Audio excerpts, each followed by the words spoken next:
we like I think it's the same phenomenon you get in the U.S.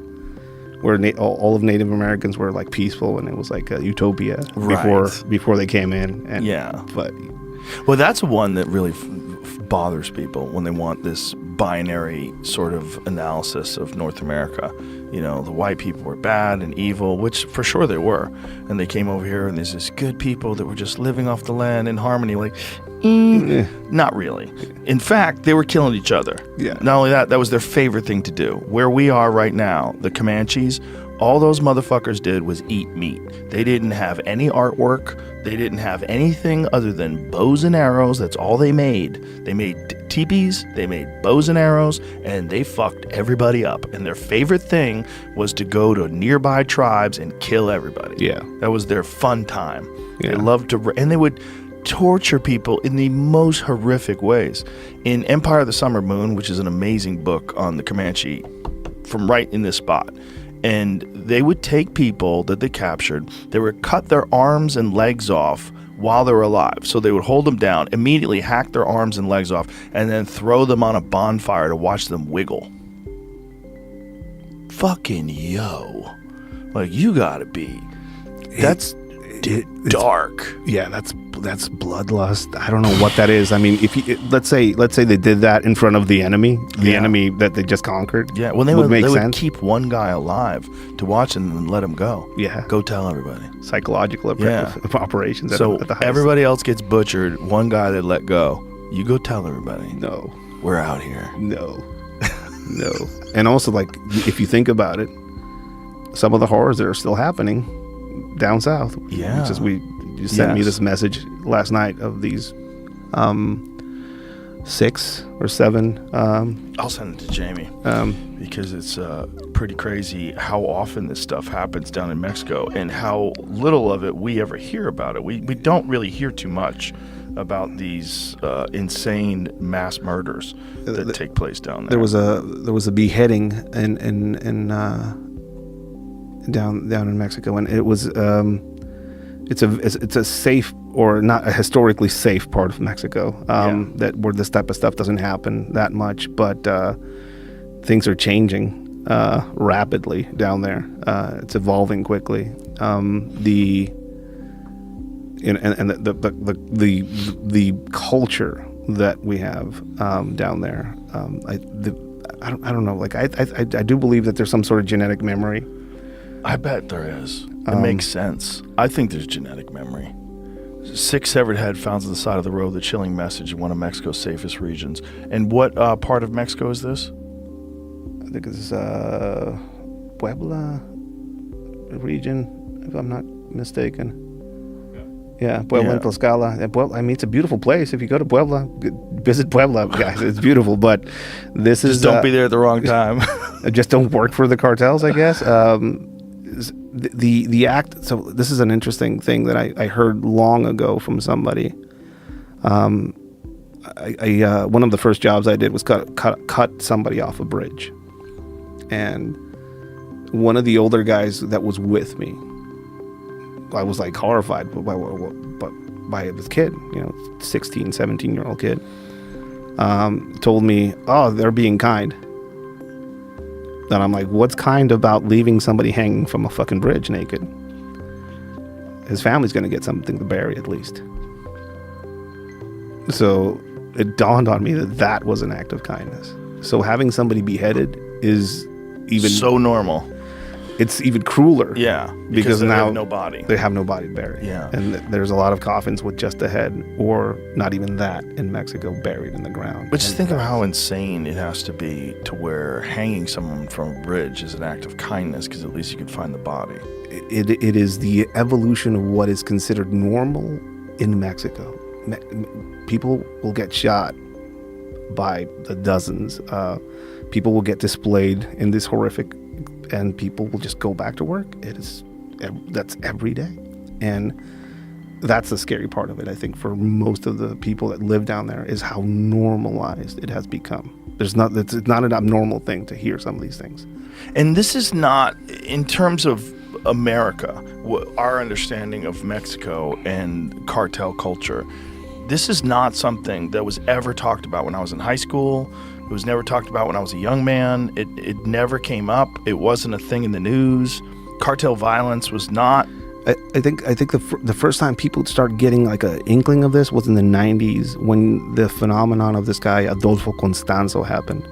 This was in the border between Texas and Juarez area. He was they called him the narco satánico, the Satanist narc. Oh boy. He was a high-level practitioner of something called palo and santeria. And he would do rituals for people, like in cartels. And he started his own cartel because he was pretty successful at social engineering and folk magic, basically, is what he was doing. And at some point, he started believing in his power, and he instructed some of the members of his gang to abduct an American because he needed a brain for his cauldron, where he would do some of these rituals. And I think that's the first time Americans got a little like a small glimpse of the underground brutality monster, religious occultism, and just torture and murder that has been going on down there for many years. But it has gotten really bad in the past 20, 30 years. So this has always been going on. In a lot of ways, yes. Brutality in Mexico has been going on for a while. But cartel brutality? Like when did the cartels really start gaining power?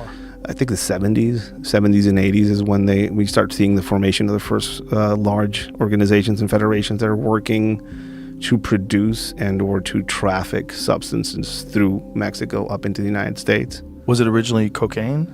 Marijuana.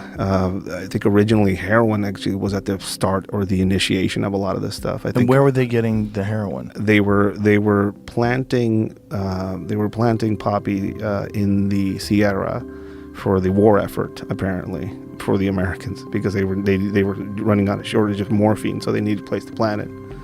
And that's one of the places where they kind of started like, oh, you can grow this here. And people started getting ideas. This is the Vietnam War? Yeah, That's Vietnam, World War II era. That's when you start seeing the initiation of like people planting certain things. So 40s, 50s, 60s, 50s. I'd say 50s, yeah. Wow. Well, it's like Vietnam itself is connected to heroin. Yeah. Because that's the dirty secret about why we were interested in that whole area of Vietnam, and that was a trafficking area. Yeah, the Golden Triangle. Yeah, and coincidentally, a lot of people got insanely rich somehow or another connected to that, but we had to be over there to stop communism or something. And it's an interesting point you bring up of Vietnam, because it has something to do, or elements of it remind you of Mexico. Mexico has been a place that has been ruled over by a single party for 80 years, if that, the PRI. And then it went through its democratic period, and now we have other parties coming into play. And now we have a ruling party all over Mexico called Morena, who is, this is the party of the abrazos no balazos. That's how they started, hugs not bullets against the cartels policy, which allowed them to grow. And also... super effective. Hugs not bullets. But this is coming off a... Mexico has liberals too, I guess. Yes, we do. Mexico's three things. Southern Mexico, that's rural Mexico. Central Mexico, that's where all the woke comes from. The capital of Mexico. That's where Mexico City. That's where all the gender pronouns get issued into law. That's where violence against women specifically, and feminicide is now a new thing cataloged under the law. You can kill a dude, you're fine, but if you kill a woman, that's feminicide, which is way worse. So that's where a lot of that policy comes from. And then northern Mexico, where I'm from, that's where, I guess, I don't know, conservative. That's where all the factories are. That's where all the people, the hardworking people, and people that kind of like go the other side of the politics that are woke. That used to be the case, but now Morena's ruling all over the country, and a lot of the policies they're bringing with them are, to the left. Mexico was very tired from the drug war that it had been going on for 20 years, that I was a part of for 12 of those years. They saw Felipe Calderon bring the military into this fight to fight the cartels, and just kicking a giant beehive. Realistically, he really didn't have a clue what he was about to kind of kick off. He had the idea that if you just put the military out, which are not corrupted, well, he thought they were not corrupted, and you militarized a lot of the policing going on around it, you can eliminate all these cartel members. Like, oh, just this guy's gone, and we're gonna just now secure this area and control. But it's been just basically gremlins. One gremlin will turn into 4 or 5. You cut one head off, and it's a hydra. It's just a bunch of heads come out now. So Mexico has been going through that for a while, and then this president comes in, Manuel López Obrador, with this plan of like, we'll just leave him alone, and they'll stop. Violence will stop because we'll stop fighting them. How'd that work? He has one of the most violent presidencies in history.